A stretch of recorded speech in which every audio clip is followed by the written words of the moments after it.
Jadi ulama itu mulai dulu itu sudah berpikir. Banyak orang menjadikan tahajud, sholat malam itu media untuk hajatnya. Dan kalau nggak kesampaian ini mutung. Nyalahkan kiainya ijazah ramandi. Macam.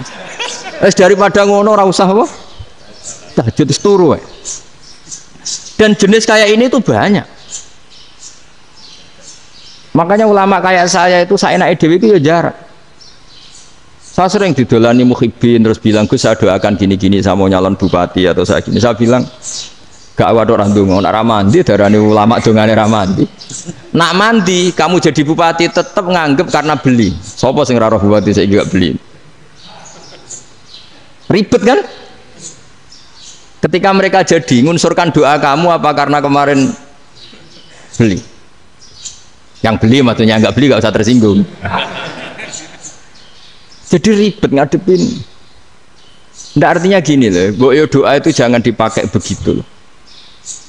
Kalau minta nasihat, tak nasihati jadi bupati yang baik, gubernur yang. Kalau minta doa itu resikonya. Akhirnya gigi kalau diminta doa ya doa, sebenarnya diisinya itu nggak doa kemenangan. Itu nggak selamat gitu. Karena ribet. Makanya Islam itu doa itu setelah iman. Aturan iman benar baru doa. Aturan iman benar termasuk Allah itu yaf'alu ma yasha, boleh melakukan yang dikehendaki. Allah nggak boleh terdikte oleh doa kita, nggak boleh. Ya saya ulang lagi ya, madzhab Hasan Asyadzili ini khas kita. Jadi la ilaha illallah itu didahulukan sebelum istighfar. Tapi kebalikannya madzhab Imam Sanusi itu dibalik. La ilaha illallah itu kalimat yang sakral. Karena yang sakral dibutuhkan muqaddimah, yaitu yang melafadzkan harus yang sudah bersih, yang sudah steril baru melafadzkan la ilaha illallah. Maka dalam madzhab Sanusiyah istighfar dulu baru la ilaha illallah. Nah, cara madzhab Abul Hasan Asyadzili kebalikan, istighfar itu sah setelah sahnya tauhid. Kamu ikut mana tuh? Asyadzili apa Sanusiyah? Alhamdulillah sama-sama tidak paham ya sudah. Akhirnya sudah. Iya, saya nggak kemana-mana kan. Gitu. Jadi apa ya? Terus ini saya teruskan ini biar khas pesantren atau khas NU lah, kalau bahasa Pak Rektor khas NU. Ini Ben sampean tahu beberapa perbedaan itu lazim, halaman 24. Ya, halaman 24 sama 25. Tak baca ini masih orisinil. An Sufyan bin Uyainah, ini juga gurunya Imam Syafi'i. Kata Sufyan bin Uyainah, beliau cerita, kana Isa wa Yahya alaihi masalam ya'tiyanil qaryah. Fayas'alu Isa an syirari ahliha. Was'alu Yahya an khiyari ahliha. Jadi Nabi Isa dan Nabi Yahya itu satu generasi, sama-sama masih muda. Kalau di satu kampung yang Nabi Yahya tanya, ini keluarga terbaik siapa? Saya mau nginap di situ karena kumpul orang baik itu nyaman. Kalau Nabi Isa kebalikan, keluarga terburuk mana ya? Saya tak di situ. Nah, terus akhirnya faqala lahu Yahya lima tanzilu ala syirarin nas. Kenapa kalau kamu bermalam kok malah kumpul orang-orang yang nakal? Innama ana tabibun udawil mardo. Saya ini nabi para dokter, di mana-mana dokter yang ngumpuli yang sakit, ngobati yang sakit. Makanya di NU itu ya banyak Ki Jazab mengumpuli yang nakal-nakal. Nak tepak yang entas yang nakal, nak tepak ya katut. Ini adu nyali lah sudah gitu. Tapi itu ada ilmunya, yaitu niru Nabi siapa? Isa. Kalau kamu dokter penelitian itu cari daerah yang banyak pandemi apa yang bersih? Yang banyak pandemi, karena yang namanya penelitian ya di situ kan. Kalau kamu dakwah ngentas kemiskinan, ke daerah miskin apa daerah kaya? Nah sama, kalau ngentas kefasikan ke daerah fasik apa daerah orang soleh? Fasik. Ya, tapi itu Nabi Isa. Nah kalau kamu tidak Nabi kan potensinya kan ngacut itu. Tapi setidaknya bahwa kita sering disalahkan karena punya beberapa tokoh yang ngancani fasik-fasik, itu sebenarnya ada dalilnya, yaitu Nabi siapa? Isa. Nah terus masalah tegas dan lunak. Ketika ada mahasiswa misalnya pacaran, boncengan lanang dan perempuan, itu pilihan kita apa? Kalau tegas, terus gak mau mendengar kita. Misalnya gini contoh gampang, tak beri contoh Pak D, jangan orang tua, nanti secara fikih itu beda. Nah ini kan kita orang pesantren, nah, biasa ngaji fikih detail. Kamu Pak D seorang perempuan, mahasiswi misalnya, sering pacaran.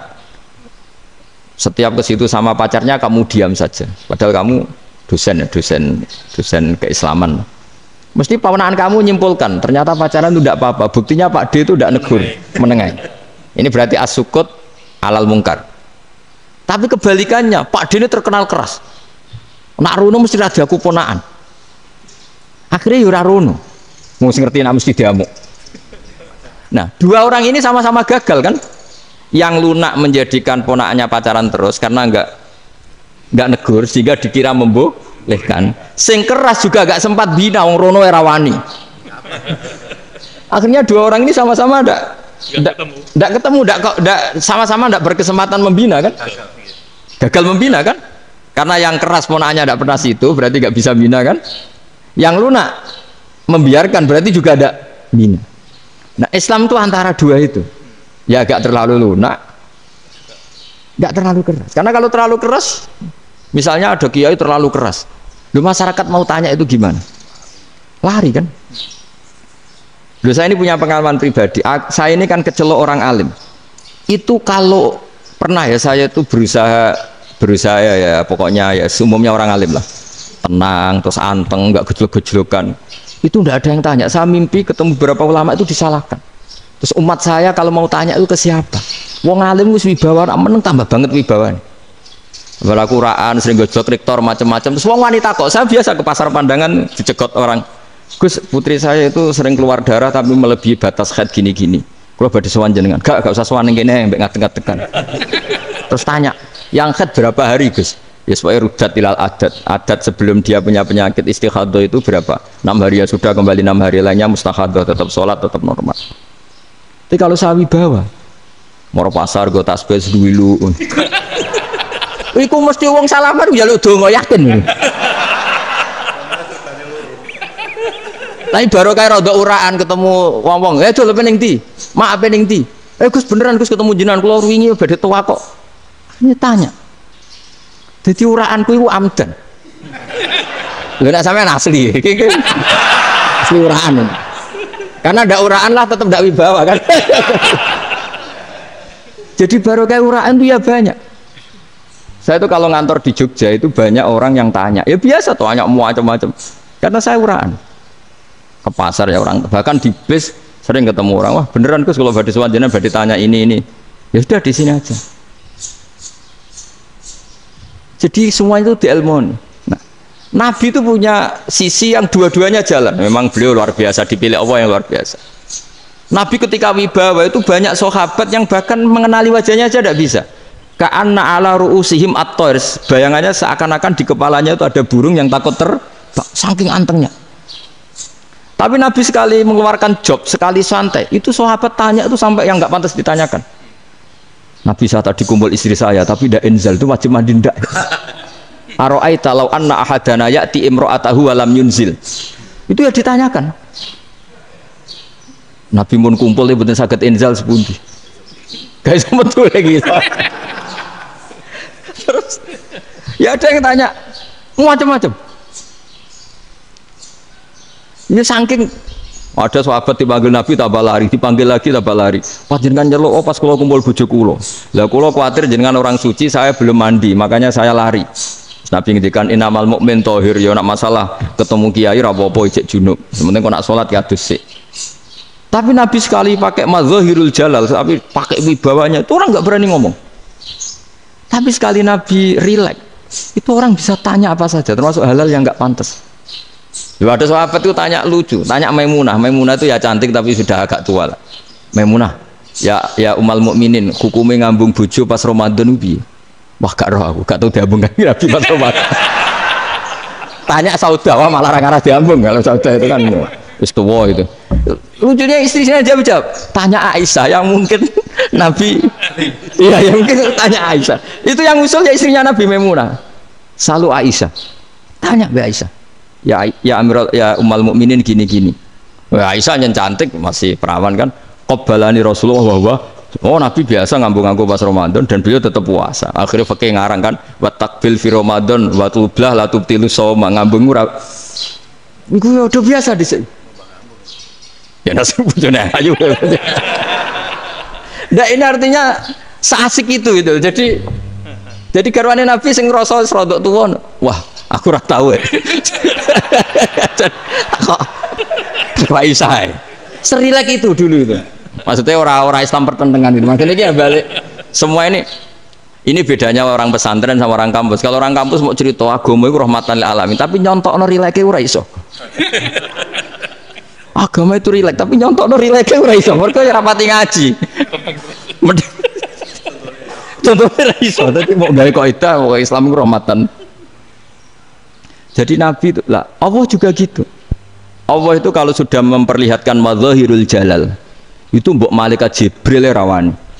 Ketika Allah dengan madzahirul jalal. Tapi kalau Allah dengan madzahirul jamal, madzahirul apa?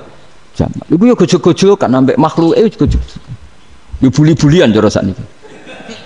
Ya sampean delok ning hadis syafaat itu, akhiru man dakhalal jannah atau akhiru man kharaja minan nar, itu di beberapa judul. Ada seorang rojul yang ahli neraka ya, dintas mbek pangeran, terus ditudono swarga. Gusti, swarga sengiler tok ora wong wayu ora, wis wong ngiler tok. Ngerjaluk Gusti mosok roh tok ora oleh mlebu. Jarimu asal mlebu metu kon neraka ora jaluk-jaluk meneh. Sumpah lho ya, gak jaluk apa-apa meneh. Mboten Gusti. Sekali saya keluar dari neraka ndak akan minta apa-apa lagi. Wis. Wallahi, wallahi, la as'alu ghairaha. Mesti ghaira khoslah, ghaira tilkal khoslah. Ya niku pokoke selain keluar dari neraka saya ndak akan minta lagi.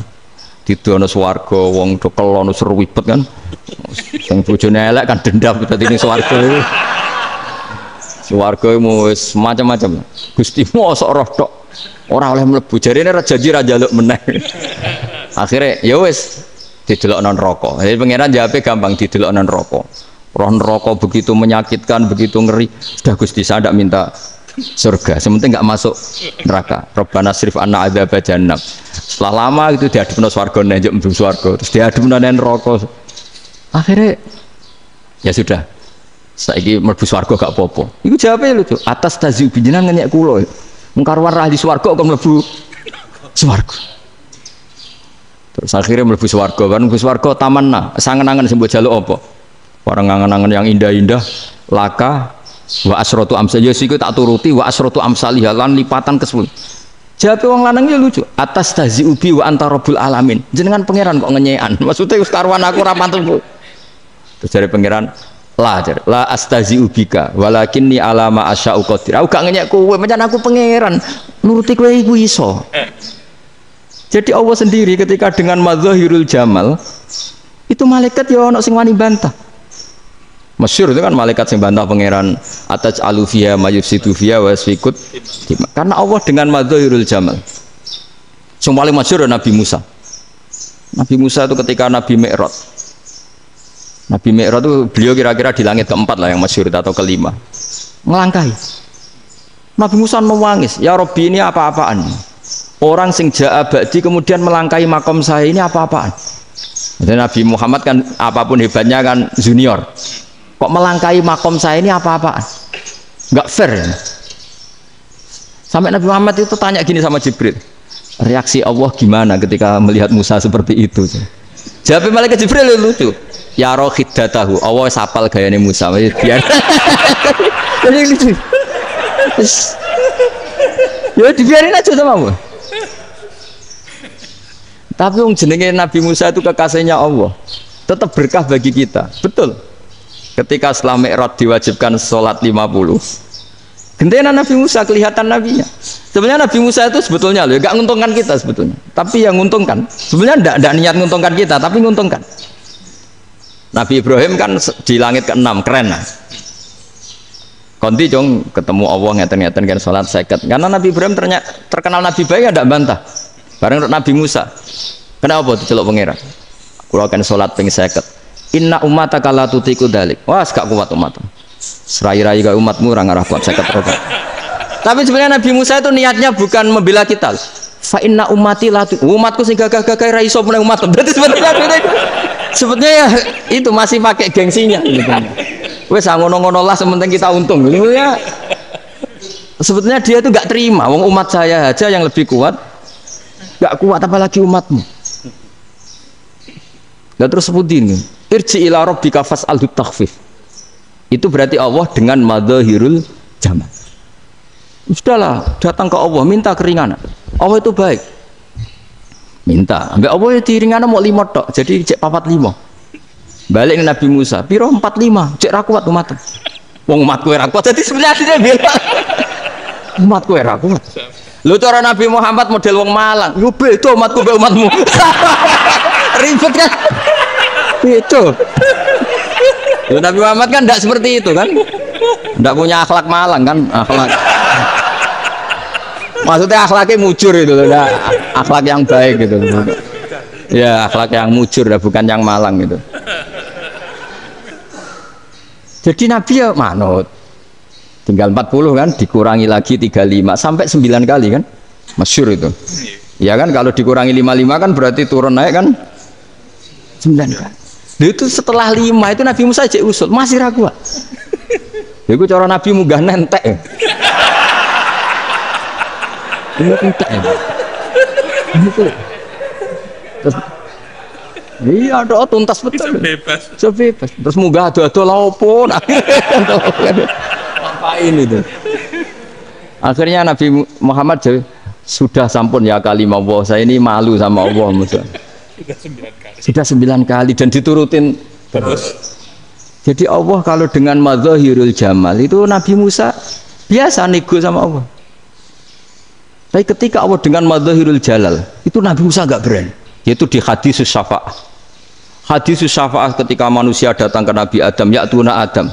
Ya Adam anta abul basar ngene isfa'li ana inda rabbik. Kamu saya minta mensafaati kita. Nabi Musa, Nabi Adam inna rabbi qad ghadibal yawma ghadaban lam yaghdab qablahu mislah wa la yaghdab ba'dahu mislah. Ini Allah sedang murka besar dan tidak akan murka seperti ini lagi. Sudah saya tidak berani, nafsi. Nabi Ibrahim enggak, termasuk Nabi Musa ketika di itu ya enggak berani. Karena Allah dengan madzahirul jalal. Itu Nabi Musa enggak berani. Sudah saya sendiri itu pernah salah.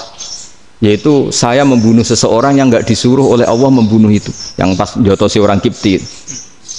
Akhirnya datang ke Nabi Muhammad. Pas ke Nabi Muhammad Allah dengan madzahirul jamal. Dengan madzahirul jamal sampai Kanjeng Nabi ngendikan analah saya akan memintakan syafaat kalian. Terus fa ahmadu rabbi bima hamida allamaniha rabbi. Saya muji Allah dengan pujian-pujian yang orang lain tidak tahu, hanya saya yang diajari, kata Rasulullah. Ya di sini menurut banyak ulama termasuk kitab yang saya baca, kenapa Muhammad sebagian namanya Ahmadu? Itu dari af'al tafdil fa Muhammadun ahmadu min ghairihi. Muhammad Rasulullah itu kalau muji Allah di atas cara mujinya Nabi yang lain. Jadi Ahmadu bukan dari fi'il mudhari' lil mutakallim tapi dari af'al apa? Tafdil. Fa Muhammadun ahmadu min ghairihi. Bahwa Kanjeng Nabi Muhammad sallallahu alaihi wasallam itu cara mujinya Allah di atas pujian para nabi. Makanya di sini Sayyid Ali Zainal Abidin kalau muji hamdal hamidin wa fauqa hamdil hamidin. Jadi pujian saya ini di atas rata-rata cara mereka apa? Memuji. Yaitu sirinya apa? Nabi itu tahu bahwa akhirat itu tidak bisa batasi Allah. Kamu tidak bisa nyemprit Allah. Allah, ini akhirat loh. Amal sudah tidak manfaat. Ingat itu. Tidak bisa seperti itu. Allah itu nggak bisa tunduk sama konstitusi yang bernama akhirat. Artinya Allah meskipun di akhirat tetap duwe hak yaf'alu ma yasa atau yaf'alu ma yurid. Nggak bisa kamu terus wah ini akhirat amal ra iso dikirim wong mati, amal ra iso dikirim. Yang pangeran kok mbok atur. Kalau kita yang mengirimkan tidak bisa, tapi kalau Allah tetap bisa. Makanya ada kiai mengatakan kodok qadar ora iso dirubah, itu kamu. Makanya ada seorang kiai ditanya, kodok qadar ora iso dirubah sekali dicatat selesai. Jadi kiai tadi, tapi nak Allah iso. Dalile apa? Yang huwa ma yasha wa yusbit. Nak Allah ya iso, sing ra iso kan kita. Nah, Nabi itu tahu betul meskipun akhirat itu Allah masih bisa dinego saking baiknya. Akhirnya Nabi sujud, masyhur itu terus, ya Muhammad irfa' ra'sak wasal tu ta' wasa'tu safa. Semat sirahmu angkat, kujo apa tak turuti. Terus semenjak itu Nabi minta apa? Syafa.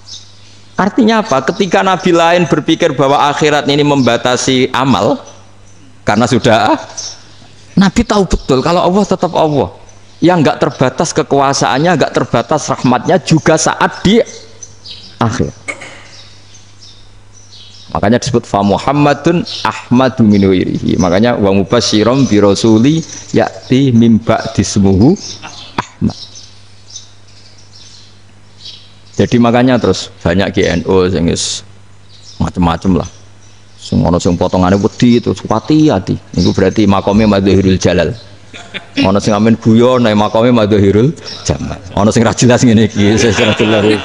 Nak guyu buanter kok nak nangis kok buanter. Jebule urusan utang lah ini sudah yang udah. Jadi makanya yang rileks saja. Sebenarnya agama ini santai, rileks karena agama ini harus bifarohin wasururin. Enggak boleh agama ini dibawa dengan kekerasan, dengan antisosial. Karena agama ini harus kul bi fadlillah bi rahmati fa bidzalika falyafrahu, harus senang, harus rileks. Makanya saya jadi kiai itu senang takutnya gini. Sekali saya tidak senang jadi presiden buruk. Ternyata jadi wong alim ora enak, itu contohnya. Sampai merengut terus uripe susah. Nanti orang tidak berani jadi orang alim. Makanya saya buktikan bahwa saya lebih bahagia dibanding rektor. Nanti orang yang jadi rektor semua ingin jadi orang alim. Saya pernah ketemu sekian rektor di Jogja tanya, Gus, kenapa jenengan bela-belain pesantren sampai segitu? Kan keren kampus NU, sekarang ada Unisma, ada NU Jogja, ada NU Jepara gini. Tak bilangin gini, sampai rektornya itu istighfar kan? Saya bilangin gini, ini sekaligus tak kasih tahu ini rektor Unisma ini. Tak bilangin gini, andai kan tidak ada kiai kayak saya itu Islam bisa tutup. Kok bisa Gus? Misalnya ada perempuan haid faqal adat. Itu kalau untuk tahu hukumnya haid daftar dulu ke Unisma. Daftar dulu kan? Setelah daftar nunggu pelajaran haid. Baru tahu haid setelah 3 tahun dari masalahnya ini. Tapi baru kayak kiai ketemu saya di jalan, Gus anak kula nu haid ngeten-ngeten mboten normal hukumnya piye? Oh hukumnya ngene dibalekno ning adat. Ora usah registrasi, ora usah daftar. Jadi ya harus ada istighfarnya lah. Unisma juga harus istighfar, semuanya harus istighfar. Karena ada sisi yang nggak mewakili kebutuhan Islam. Tapi saya sebagai kiai juga istighfar. Karena fakta hukum mengatakan yang boleh jadi KUA yang jabat, yang boleh kemenak yang punya gelar. Dan ini yang mengawal Islam secara undang-undang karena mereka yang bikin. Nah karena kiai tidak punya gelar tidak bisa jabat di situ. Saya juga istighfar. Jadi tidak sampai untuk yang istighfar. Karena yang kebutuhan ini terwakili yang punya gelar. Tapi yang punya gelar juga harus istighfar tadi. Mosok kepen roh hukum haid dengan ini kuliah se. Ngentek itu aja nanti nunggu guru yang pas mata pelajaran itu. Ya, terus kapan dia ini sholatnya? Jawabannya belum ketemu. Tapi baru kayak saya kan ketemu di jalan tanya. Gus saya sering ketemu. Gus saya ini bapak angkat. Mau nikahkan putri saya itu gimana itu? Kalau cerita wali sebenarnya anak saya sok, kalau nggak cerita nggak sah karena saya bapak angkat. Itu banyak. Hanya tak akali ya sudah wali yang sebenarnya taukil pada hakim tanpa diketahui, tapi hakikatnya itu taukil hakim. Itu kan tidak gampang. Dan tapi kalau tanyanya di kampus registrasi dulu, daftar dulu, baru tahun berapa ada pelajaran itu? Semester 5 baru tak. Iya kan? Semester 5 ya? Iya. Oh, itu kan. Jadi jangan kira terus sistem Unisma itu yang terbaik di dunia, tidak juga kan, tidak juga. Dan sistem-sistem yang lain maksudnya ada aja. Tapi sistem kiai loh, Bangun juga sering pesen saya, kowe kudu seneng pegawai negeri. Piye sing jaga agama pegawai negeri. Kemarin pas acara 7 harinya Gus Roba sama matur itu di depan para kiai. Setelah saya jadi kiai ya itu nyata. Islam di Papua, di NTT yang bawa siapa? Dokter negeri, ya kan? KUA negeri, barokahnya mereka negeri dijamin negara kan, barokahnya Muslim berkebutuhan Islam, akhirnya bikin musola di situ, bikin masjid. Bahkan di Korea Utara itu ada masjid bawaan duta besar, karena banyak duta besar Muslim berkebutuhan masjid. Yang bisa gini itu yang negeri apa yang swasta? Negeri lah. Di sini kiai tidak mewakili semua kebutuhan apa? Islam. Tapi kampus juga enggak, kampus Islam sekalipun tidak memenuhi semua kebutuhan Islam tadi. Masa orang tanya kan nunggu semester berapa tadi? Semester 5 masih daftar dulu. Nunggu pelajaran itu. Ayahnya pas ketemu dosennya, saya tidak pernah kan ribet kan? Dosennya cowok gitu. Jadi sudahlah, makanya ini. Iya, makanya ini kan bentuk kearifan. Jenengan ngakui fungsi kiai kayak saya itu bentuk kearifan. Saya juga ngakui jenengan ini butuh kearifan. Saya sering didolani KUA itu. Itu rata-rata ya didikan kiai.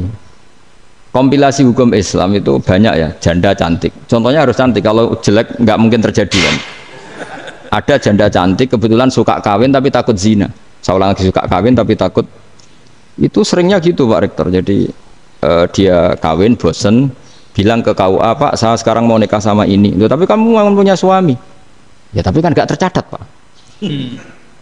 Itu KUA-nya rata-rata itu nggak berani. Meskipun nggak tercatat, karena secara fikih meskipun nggak tercatat tetap dia seorang perempuan yang bersuami, maka nggak boleh nikah sama orang lain. Jadi coba kalau nyun sewu KUA hanya ngikuti hukum formal, yang penting di catatannya nggak punya suami, ya dinikahkan saja kan. Tapi mereka enggak, karena didikan kiai nggak berani. Artinya gini, kalau hanya pro hukum catatan sipil, maka ini dinikahkan bisa karena nggak tercatat. Tapi secara hukum santri nggak bisa dong menikahkan perempuan sing dzati zaujin yang punya suami. Jadi ini barokahnya kerjasama yang baik. Jadi di masyarakat itu tertanam didikan kiai, nggak boleh nikahkan perempuan yang bersuami. Tapi di KUA ngikuti hukum formal. Dan di Indonesia itu KUA itu rata-rata konsultasinya ya sama kiai. Sehingga ya nggak berani akhirnya, meskipun aku wedi mlebu rokok mbak, gak iso. Dan itu banyak. Seorang lagi ya, makanya ini kan pesantren itu nggak boleh mati. Orang kiai-kiai kayak saya nggak jelas-jelas itu harus lebih jelas lagi. Karena ini yang on time, yang online, yang siapa saja bisa tanya. Saya itu SMS saya itu nggak punya HP WA. HP jadul itu SMS-nya tiap hari tak berapa. Orang yang tanya dari Kalimantan, dari Aceh. Gus di kampung saya ada masjid 2 itu yang Samana, ada yang dari orang perkotaan. Gus di perumahan baru ada masjid, yang Jumatan baru orang 12, sah enggak? Ya langsung saya jawab, sah. Dalilnya ini. Ya sudah. Nah, tapi kata Imam Syafi'i gini, harus orang 40, itu madzhab Syafi'i, dalam madzhab yang lain gini-gini. Itu kalau tanya rektor itu kan ribet. Masuk ajudan dulu, asisten dulu, panjang.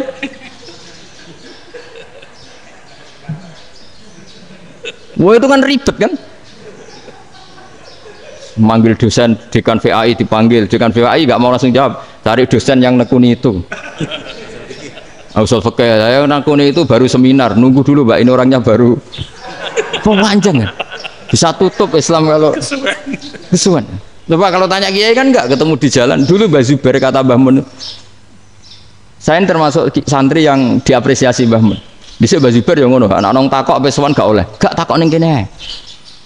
Jangan biasa ditanya orang ngadeg-adegan. Ya alhamdulillah ilmunya cukup, kalau gak cukup ya kok sik.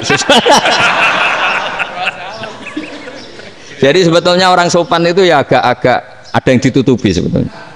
Buatan prayogi teng dalan nginjang mawon matur. Ya, sebetulnya ya sebenarnya memang ilmunya agak cukup gitu. Tapi itu sebenarnya secara fikih itu haram, menunda itu haram. Ya haram tuh, coba bayangkan ya, kalau tanyanya sekarang, Gus saya ini sudah keluar darah 1 bulan penuh, padahal normalnya hanya 6 hari. Saya nanti sholat enggak? Kalau ninjang mawon dugi kula, berarti kan hari ini belum ada keputusan. Sholat apa enggak kan? Tapi karena modus tadi, boten prayogi nggih ngendikan ngoten teng dalan ninjang tengen kula. Itu kemungkinannya 2, sopan atau goblok, itu saja. Kayaknya kalau sopan enggak lah. Kayaknya enggak lah kata. Karena secara fikih itu jelas haram. Bagaimana mungkin suatu yang harus dipraktekkan nanti duhur dijawab besok, berarti duhur, asar sampai subuh belum ada jawaban, berarti nggak ada sholat kan? Ya, makanya dibutuhkan orang-orang alim yang kultural seperti ini, dan NU menghormati kultural. Tapi Mbah Mun juga sangat menghormati Islam formal, karena tadi produk-produk formal itu bisa dilembagakan oleh negara, dan itu kita ikut untung gitu. Makanya Mbah Mun itu kalau punya tamu KUA, punya tamu polisi sampai pejabat itu. Kenapa saya contohkan KUA? Supaya jangan kira seperti pendapat orang-orang hasud, wah ya mesti aja disolani presiden seneng, menteri seneng. Enggak juga. Sebenarnya semua kiai itu mulai KUA sampai polisi, polsek, polres itu seneng semua. Karena sama-sama diajak mengawal bangsa ini, diajak mengayomi semua masyarakat. Tapi kadang-kadang masyarakat ngeritiknya, jenenge kiai disolani menteri ya seneng, presiden. Padahal yang sowan kiai itu ya mulai KUA, Kapolsek, kepala desa, RT, Mudin. Itu Mudin kalau tanya ya lucu-lucu. Gus kalau nate nyembelih pitik kemanian, pitik ego gede. Akhirnya Gus ngerti nak kemanian langsung tak sebelah meneh, terusane ku sah ta ora. Ribet. Ya tak jawab, lah pite masih gue urip to ora. Terus urip Gus, wis sah cara madzhab Malik kerja urip. Karena itu ada perdebatan antara madzhab Malik dan madzhab Syafi'i. Nah, cara Imam Syafi'i itu agak ketat. Hewan yang punya kehidupan sudah muttoribah, misalnya ayam jago, contohnya harus jago, karena kalau ayam kecil diikhlaskan haram. Jadi, yang cilik wae kan gitu. Fikih itu ya, fikihnya orang Indonesia itu pecundang. Kalau ayam kecil nggak ditanyakan, mate ra wis. Kalau jago ditabrak truk kejet-kejet. Andai kan nggak disembelih pun mesti mati. Itu cara madzhab Syafi'i itu haram. Karena penyembelihan ini tidak menjadi penyebab kematian, tapi memang karena kecelakaan tadi. Ini cara madzhab Imam Malik enggak. Andai kan nggak disembelih, matinya kan 2 menit lagi atau 1 menit lagi. Andai kan nggak disembelih, berarti mati sekarang itu bawaan pisau apa bawaan kecelakaan? Ya sudah halal gitu caranya. Nah akhirnya ya saya bilang ya sudahlah kita semuanya malu. Jadi cara debat, cara Imam Syafi'i enggak, cara berpikir itu sudah tidak kehidupan yang normal. Yang dimana-mana penyembelihan itu mematikan yang hidup normal. Jadi agak ketat. Sehingga dalam contoh kemanian, kalau dalam bahasa Jawa nyembelih agak sempurna terus pesonya jatuh atau apa itu, kalau pakai madzhab Syafi'i agak kesulitan. Jadi kalau madzhab Malik asal diselesaikan secara fauron dan juga sebagian madzhab Syafi'i itu halal. Nah orang mesti tanya gitu, Gus, wedhusku tabrak truk, man Gus kejet-kejet. Nak pitik cilik ra ditakok. Makanya termasuk kritiknya Mbah Mun, tapi ini madzhabnya Mbah Mun ya, kamu boleh ikut boleh ndak, karena ini urusan ndak penting. Ya wong-wong lucu, nak ditakoki yuyu muni haram mergo amfibi. Yuyu ngerti ya, Man? Yuyu nggih. Tapi nak ditakoki kepiting muni halal. Mergo nak yuyu haram gak eman, nak kepiting eman. Padahal alasannya coba, kenapa yuyu haram? Karena amfibi kan bisa di air. Pertanyaannya, kepiting seperti itu ndak? Nah, tapi kepiting kalau haram kan eman. Karena besar kan, kalau yuyu silahkan haram kan gitu. Artinya apa? Fikih kita ini agak-agak pecundang gitu, agak-agak pertimbangan. Iya, ini lucu kan? Kualitatif. Coba alasannya yuyu haram karena apa? Amfibi kan, hidup 2 alam. Pertanyaannya, kepiting seperti itu enggak? Iya, kenapa? Kalau orang tanya, yuyu haram apa halal? Rata-rata jawab haram gitu. Tapi kalau kepiting mulai khilaf. Loh mestinya kan sama kan? Lah itu karena unsur imannya. Iya tadi. Saya juga sering melihat tonggo-tonggo itu. Ayam cuwilik sakmene ketabrak truk, enggak ada yang tanya. Tapi saya pernah jalan-jalan di Narukan sini, ono jago ketabrak, sing duwe langsung marani kula, pas saya naik motor. Gus ini halal apa haram? Nak langsung kula sebelah halal apa haram? Wis kanggo kowe halal ya kowe halal. Karena saya tahu tak jawab haram mesti kecewa itu. Aduh, kiai ini beratnya kan. Ya akhirnya ya saya setelah itu mateka Imam Syafi'i ngapunten umat kula tuh rahasia madzhab jenengan tuh tidak siap. Iya kan akhirnya pakai madzhabnya Imam Malik tadi.